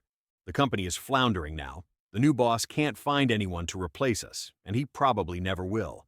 What he didn't realize was that finding even one good muralist willing to work for a company is difficult, let alone a team. Most muralists are more than happy to self-employ. More importantly, not many people have the skills and patience, as well as physical abilities, to create beautiful, large-scale artworks from great heights. I give it another few months before the company completely shuts down. My coworkers and I still keep in touch. They got a few mural projects in the work from clients that they knew during their time with the company. I help out now and then, but I'm still pretty burnt from the experience, so I think I'll look for other jobs for now. The malicious compliance was flawless. By obeying the boss's reckless demand to paint in the rain, the team ensured maximum damage, proving their point spectacularly. His arrogance backfired, costing him the contract and his company's future. Really, a poetic and well-deserved downfall. Story from Jaitan. Get Gud. Well, if you insist. Long. This all culminated yesterday, and I figured you guys might get some enjoyment out of this little story. TL, DR at the bottom. So there's a local game shop that I play at, with around a dozen regulars who all play a variety of games together. One of whom we'll call Obnoxious Rules Lawyer OR. OR is extremely into a particular tabletop combat game, which we play every Wednesday at his insistence. I am neither as good at it nor as into it as he is. This guy knows all the rules, all the corner cases, has a massive collection, and will niggle out every single advantage on every turn in every way he can think of. I continue to play for a number of reasons, primarily that he plays in some of the other games I do like, and I want to maintain the social dynamic as much as possible, and also there's free food. But this game is not fun for me. Not the slow, drawn-out way he forces us to play it anyway. To give a little bit of context, the game takes place on a table about 3 feet by 6 feet, with a variety of terrain features that are changed every week by the store manager, game coordinator, activities director. We'll call him SMG Caddy because why not? Each game can take hours and involves dozens or hundreds of miniatures. There are several different types of units, things like infantry, heavies, think tanks, commanders, and specials or spellcasters. You win when you eliminate your opponent's forces or achieve a specific objective. We usually play to elimination. Now, OR routinely beats me with 30% to 50% of his own forces remaining and is always quite smug about it. I let him have these victories because he plays in my other games, and it keeps him happy, keeps him from exercising his rules lawyer tendencies in those too much. Last week, however, was a particularly bad game for me. He won with about 70% of his forces remaining. After my last units were destroyed, I said, "Good game," and reached out to shake his hand. He literally crossed his arms across his chest, smirked at me, and said, "Get Gud." Just like that, pronounced how I spelled it with that massive, condescending smirk on his face. Now, reveling or taking pride in your victories in one thing, that's totally fine. But refusing to shake my hand and antagonizing me like that was not something I was going to stand for. Here's where the malicious compliance comes in. When he said that, what he meant was, become better at the standard, conventional methods of battle, learn new strategies and how to employ them appropriately, and, importantly, buy more powerful units to play with. I could do that, but I wasn't going to. Instead, I did about 5 minutes of research online. I quickly found a strategy universally reviled for how cheesy and unfair it is. It's extremely easy to beat if you know it's coming, but if you're not prepared, it can totally wreck you. Typically, you build your armies with a mix of unit types. You might use, oversimplified, 25% infantry, 50% tanks, 20% specials, and 5% commanders. However, this is not required. The only requirement is that you must have at least one commander. I built my army for yesterday with 95% specials and one commander. I only had 5 of the specific special unit I wanted to use, so I went in on Monday to buy 14 more. While I was there, I mentioned to SMG CAD that we've been playing this game on a lot of open maps lately. Wouldn't it be nice if we played on a map with some cover? Maybe some caves?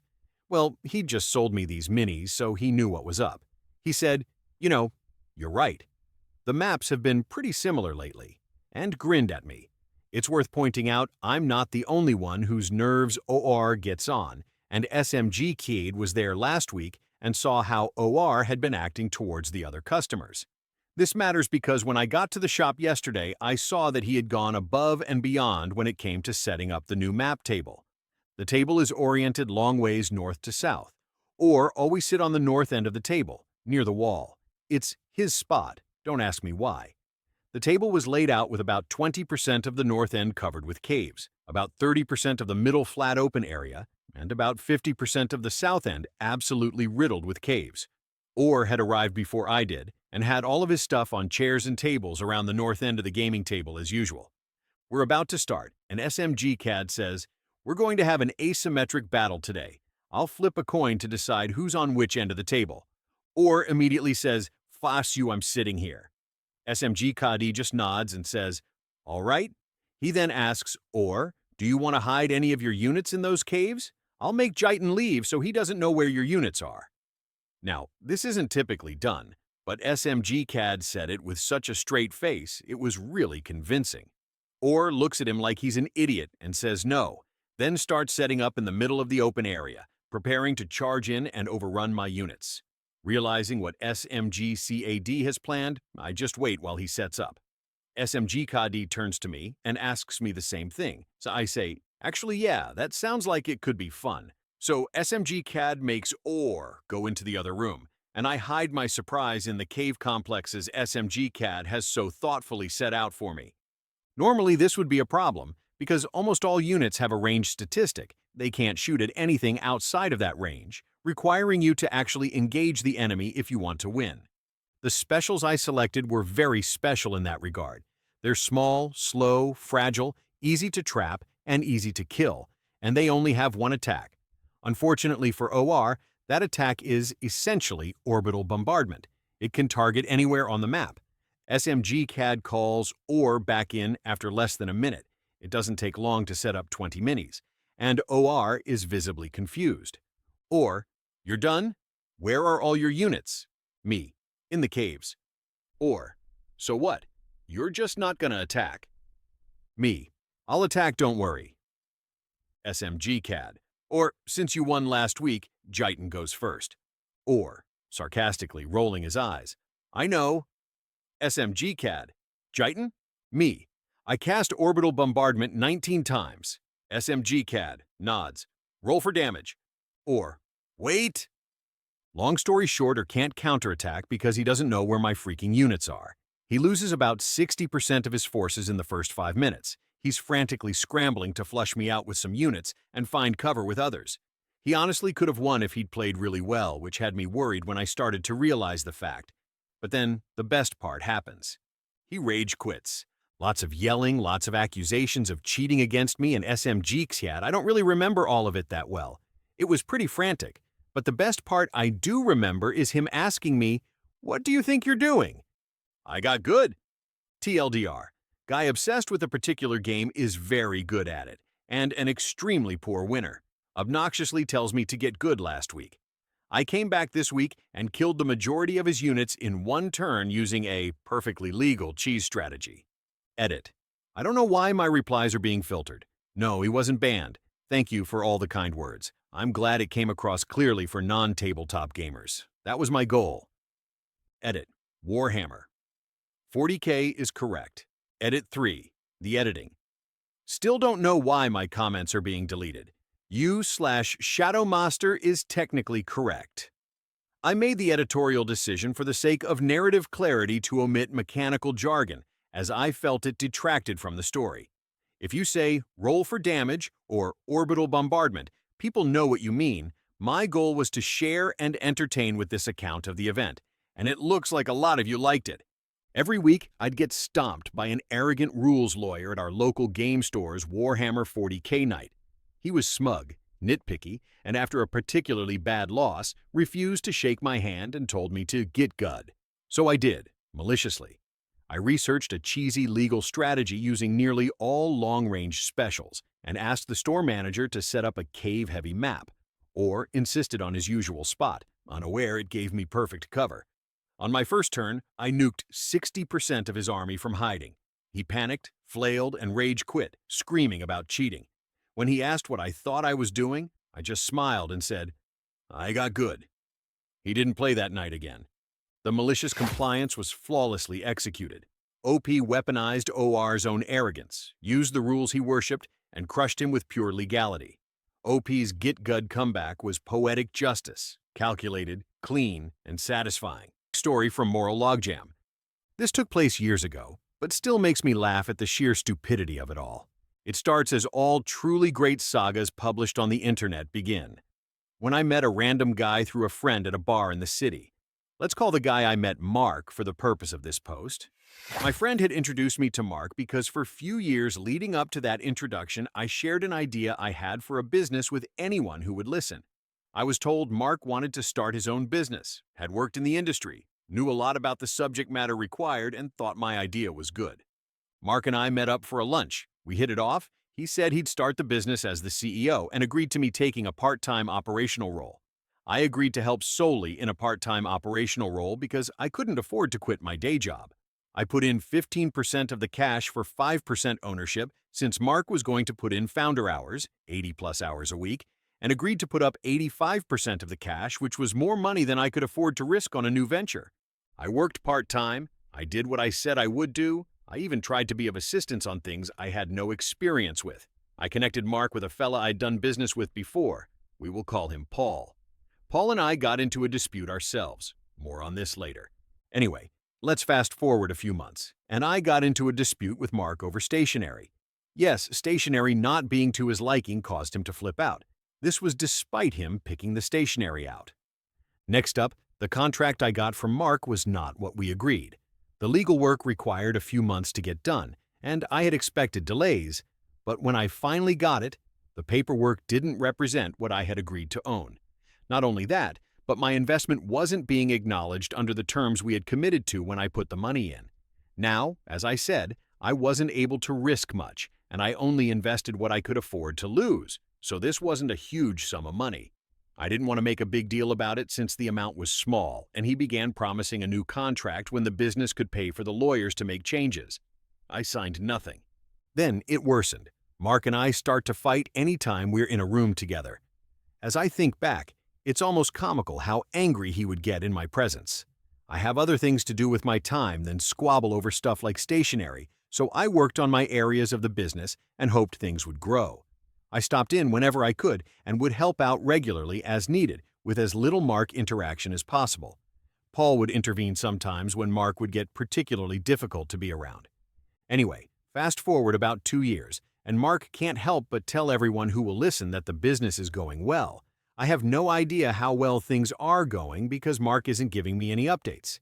I get a call around Christmas from Mark. He wishes me a happy holiday, then drops the bomb on me that he wants to terminate my involvement and refund my investment. I decline the investment refund and say I'm happy to no longer work with him. In my head, I think it's kind of hilarious that he thinks this will just end that easily, but I say nothing to that accord to him. Mark and I hang up with him aggravated about my refusal to take the refund on my investment. Mark then sends me an email that I had resigned. This had no basis in fact, but certainly was creative about what we had just discussed. I correct him immediately in a reply stating that he wanted to no longer work together and that I can see that being the case but want to discuss my investment. A few days later, Mark demands I come pick up a check for a reimbursement of my investment. I do not come and get it. Next thing you know, the company attorney huffs and puffs and tries to scare me with some strongly worded letter. This is the same idiot attorney who screwed up my contract to work on the business and my investment agreement. Let's call this attorney Mr. Cohn for the sake of this story. I send an email response to Mr. Cohn that he screwed up, the company seems to be doing well, that I hear rumors about how well, that I want to be on this for the foreseeable future, and I will not take one-to-one cash out for what I put in. The attorney then emails me back, stating in writing that Mark never accepted my electronic transfer into the company account. Instead, Mark has another company he accepted the money into, a company I've never heard of, a company that is different than the name of the recipient on my electronic transfer, a company that would be committing wire fraud to accept the money I sent. On that note, I did some sleuthing online. I found out Mark had been forming one company every month or two. Then there were media reports and documents he let slip in shared drives he forgot I had access to from when we agreed to work together. Mark was too cheap and stupid to pay for tech help, so he was using my shared folders I had created, and I certainly wasn't obligated to turn off the shares if he wanted to work out of them. Those documents showed me Mark had recently raised money in the company I sent the payment to at 200x the valuation I had bought into it at, and Mark didn't disclose my investment to the new investors. Mark had, however, put me on documents showing my ownership to previous investors, not on documents I had ever seen before, but documents he had been sending around. When I share my suspicions that Mark is committing wire fraud with Mr. Cohn, I am told I am the one breaking the law by knowing anything about the investment documents the company has used. Mr. Cohn tells me that by not picking up my check, I will not be entitled to any money and to contact law enforcement if I think something illegal has happened. He cautions, though, that I'll be the one in trouble. Cue the MC. I let the different respective members of the Securities and Exchange Commission along with law enforcement know what happened to me. I provided them all of the documents I had from the matter. It took about 5 years for the investigation to conclude, for charges to be brought, for a trial to conclude, and for Mark to go to jail. They say government is slow, but they aren't kidding with just how slow. Maybe it was slow because Mark was running a large, tens of millions of dollars large fraud? Anyway, Mark will be serving time for about 30 felony charges they found uncovering the details of his Ponzi scheme. He will be away for a long time. I never did anything wrong. With the information I was able to provide, Mr. Cohn ended up getting disbarred. There were other things Mr. Cohn did outside of what is shared in this post that I cannot share, or it could help to identify me to the folks involved. The investigators credited me with bringing the fraud to their attention. I lost my money in this ordeal but gained an education, and I got to help bring down a crook. The sheer stupidity of Mark is that he didn't even follow the business plan I had. He just used it as a story to convince investors to give him money. It is a business model that works very well. It took a few more years, but I'm now in a position to be pursuing this business full-time, with people of high integrity who all work together to ensure each other's success.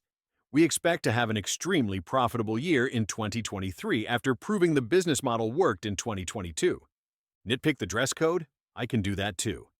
This malicious compliance was brilliantly executed, patiently enduring deception, collecting irrefutable evidence, and letting legal systems expose the fraud.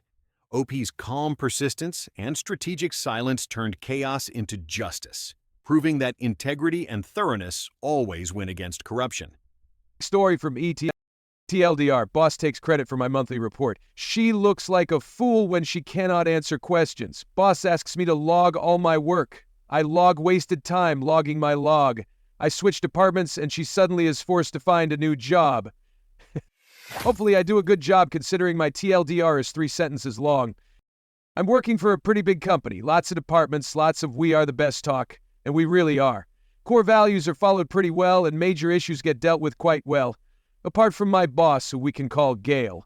She's a micromanager to say the least, and a workaholic who expected you to do a lot, but never outside of your normal shift since she thought OT was the devil for us hourly workers. The first MC was Gail, tasking me with this monthly report to hand up the chain to Mandy, who was a pretty big deal. The report was intensive and very in-depth, so it took a lot of unpaid OT to learn and get it down. Gail did not appreciate it and questioned what I was doing as to why it was taking so long. More on this later. As learning something out of my scope was not too appropriate, myself and Mandy got to know each other well and developed a great working relationship, which certainly benefited me as much as it could. We were generations and countries apart, no romantics. Gail found out Mandy was asking me questions about my sites and for some reason didn't take too kindly and informed me that any and all communication from myself to Mandy must go through her, Gail, including this report. Thankfully, Gail has a company-wide reputation for being a bit cray-cray, so I could hear Mandy roll her eyes on the phone the first time Gail sent her the report rather than I. I had told Mandy that Gail knew very little about this report, especially the most important part, and 2 specific questions would likely have her forward those questions to me to answer. So, of course, those two very specific questions were brought, but not by email, but rather on a big call of bigwigs, just as I happened to step out of the office and was unable to field quick questions from Gail over the computer, and the feedback was nothing but a roasting for Gail, as she had, of course, said the report was hers initially, and thus the report was taken away from Gail and I altogether. This upset Gail, so she hammered back why I didn't do other work while I was learning this report. 6+ months had passed, and I had it down to an absolute science that took no time updating, and asked me to begin logging everything I do every day.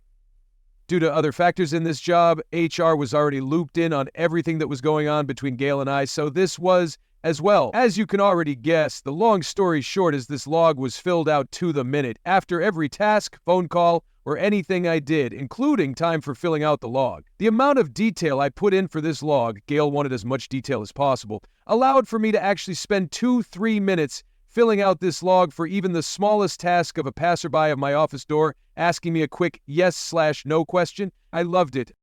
This unfortunately didn't allow me to complete all my normal tasks daily, and by the end of the first week, I had quite the pile of additional work. Gail, I, and HR got on a call to discuss all this after the week, and HR obviously sided with me and told Gail to either push work off me to someone else or get rid of this log that showed I was skipping breaks. Good thing I wrote the log. These weekly calls also got me a separate payment for an estimated but realistic amount of unpaid OT due to the first paragraph, and another project, good guy HR. Despite HR making my life a lot easier, Gail did not, so I made the decision to switch departments entirely. 0 carryover. Within 2 months of my switch, the entire department was functionalized, with a few other departments due to creating a better balance of work to employee, changing the job scope of all my former colleagues entirely, and coincidentally, rendering Gail's job useless. She was pushed to a special projects, well, for a year, where special projects then magically ended, and she was let go. My new manager likes to send emails out to those under him who were promoted. She was able to see 2 of those with my name on it, the second just days before her final one. You should fire us. This was brilliant malicious compliance, strategic, meticulous, and karmically satisfying. OP followed her boss's absurd demands too well, exposed inefficiencies she created, and let her dig her own grave. OP didn't need revenge. OP's log and silence were enough to bury her career. Story from Pokey, 1984. My grandma complied with her husband's request for over 50 years, much to his chagrin. Long. Something someone said to me today reminded me of this tale, and I thought some of you would appreciate hearing it. So, this is my grandmother's story. My family has been telling the tale for decades. Grandpa himself told it to his daughter's fiancé as a lesson in not underestimating his new bride. Grandma told it slightly differently to my mom when she and my father were engaged. This is somewhere between the two versions. It's a lesson in be careful what you wish for, as you just might get it. Personally, I've always thought that it was hilarious. My grandparents were very old school. Grandpa got a job working for John Deere as a teen and worked his way up the ladder to foreman, then manager. Grandma was a typical housewife in the 1950s and was held to typical housewife standards. She was to cook and clean and be prepared to entertain Grandpa's business associates at a moment's notice. It was her job to make sure the children were taken care of and never got in her husband's way. She was expected to have dinner on the table at 5:30 sharp when he got home from work. Her house and she were to be impeccably kept at all times, etc. They were progressive and well off enough that Grandma had her own car. She was expected to use it to run the household errands and take the 4 kids to appointments and such. It was important that her husband not be bothered with such things. The household and family were her responsibility. He had a job. Well, one day, Grandpa arrived home from work, and not only was dinner not on the table, but Grandma wasn't even there. The kids, teens at the time, hadn't been fed. Their homework was still on the kitchen table, there were unwashed dishes in the sink, and a dozen other little chores hadn't been done yet. Most importantly, Grandpa was inconvenienced. He'd been home just long enough to let his frustration stew into anger when Grandma's car pulled into the drive. He began shouting at her before she'd even had the chance to set down her purse or take off her jacket. He ranted about all the things she hadn't done because she was out running around when she should have been home, taking care of the house and making his dinner. He worked very hard all day to provide for this family. Was it too much to ask for a hot dinner when he got home? She'd had a very good reason for being home, but he never let her tell it, accepting no excuses. But she was a good wife, so she intended to let him vent for a while. Then she would serve him supper and explain what had gone wrong. Then Grandpa screwed up. As sometimes happens when we speak in anger, he began to blame the wrong thing for his irritation. He began to blame the car and her access to it. He said something to the effect of, "You don't have any business out driving around anyway. You should be home. I should never have let you start driving in the first place. Women shouldn't drive." "You don't want me to drive?"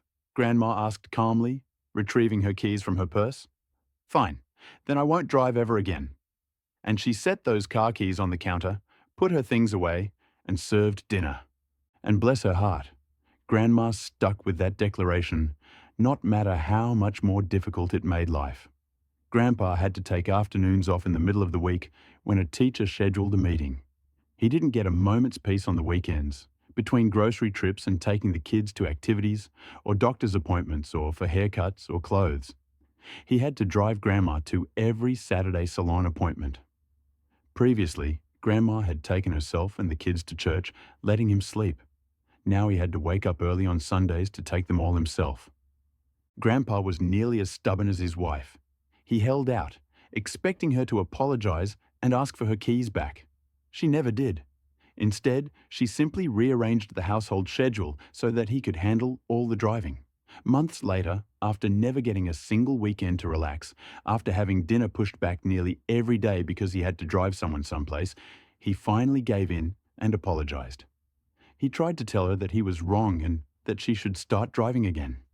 He tried to tell her that he now appreciated all she did to make his life easier. He all but begged her to take those keys. I suspect that Grandma had always disliked driving because she never did take back those keys. Nothing Grandpa said or did could convince her to get back behind the wheel. He'd said she had no business driving a car and she was going to hold him to that declaration, no matter what. For over 50 years, until the day she died, Grandma never drove a car again for any reason. Not after the kids graduated and moved out. Not after Grandpa retired. Even after Grandpa's death in the 80s, she still refused because my husband always said that women shouldn't drive. TLDR, Grandpa was mildly inconvenienced and told his wife she shouldn't drive. So she stopped driving and he ended up very inconvenienced for a very long time. ETA. A lot of people are asking and some seem very confused. I haven't even managed to read all the comments yet. I'm really glad so many liked the story. So I'm copying the answer I gave one of the comments here. As to the reason for the whole argument and why Grandma was late that day. Sadly, as with the start of most epic arguments between married persons, the details of the triggering cause have been lost to time. Grandma, telling the story 40 years later, recalled that it had been one of those days for her. She'd been making dinner and had it nearly ready when she'd discovered that she'd forgotten to buy something that seemed vital at the time. So she'd stepped out to fetch it, and one thing led to another, until a 10-minute trip turned into nearly 2 hours, accounting for car trouble. The only part of said trouble that she recalled clearly was a flat tire, and only because Grandpa had to take the car to the shop to have the tire repaired later that week, and he'd grumbled about how it was just another example of why women shouldn't be driving. I'd also remind people that this was a completely different era. The argument was 70 years ago now. My grandparents were children of the Great Depression. This comment was actually very accurate. Watch some television from the 40s and 50s and you'll get a better understanding of the dynamic. My grandparents loved each other dearly for their entire lives. Piecing things together long after the fact, the entire family is pretty sure Grandma never liked to drive. She was less than 5 feet tall, a tiny woman to be sure. Don't forget how cars were built in the 40s and 50s. Grandpa had initially pushed her to get a license, and he bought her a car. Many women of that era never drove or only learned to drive very late in life, when cars got easier to handle. That being said, I do agree that this is hardly the healthiest way to end an argument. However, that was never the intent of the story. The malicious compliance was absolute perfection, calm, calculated, and executed flawlessly. By simply refusing to drive, Grandma turned a single outburst into a lifelong inconvenience for Grandpa. She proved her point without another argument, making it a masterclass in patience and poetic justice.